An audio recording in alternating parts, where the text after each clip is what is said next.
જો ને અહીંયા આ 4 દિવસમાં 2 મૃત્યુ થયા આપણા સિમંદર સિટીમાં વડીલોનો. એમને જનારને દુઃખ નહોતું, ઘરવાળાને દુઃખ નથી.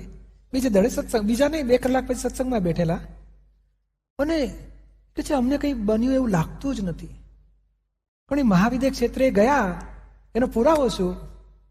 જો મારા હાથમાં દોરડું બાંધેલું હોય ને પછી 7 જણાને બાંધેલું હોય, હું છોટું આમ ખેંચાવું ને, હું નીકળવા જાઉં ને, બધાને ખેંચાય દોરડા. તો મારું દોરડું છૂટી ગયેલું હોય તો કોઈને ખેંચાય નહીં એવો તો અનુભવ થઈ શકે ને.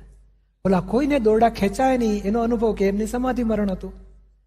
છેલ્લી ઘડીએ સુધી શુદ્ધ આત્મા છું. સિમંદર સ્વામી પેલા કાકા તો શું કે મને મોક્ષે લઈ જાઓ ને કે છે, સિમંદર સ્વામી પાસે જવા, મને લઈ જાઓ ને જલ્દી. બોલો ઊંઘમાં એ જ બોલ્યા કરતા. ઊંઘમાં બોલતા તો જાગતા કેટલું બોલતા હશે. આખો દાડો એ જ. અને પછી આપણને અનુભવ થાય કે ઘરવાળાને કોઈ દુઃખના પડઘા નથી, કોઈ શોક નથી, કોઈ વેદના થતી નથી.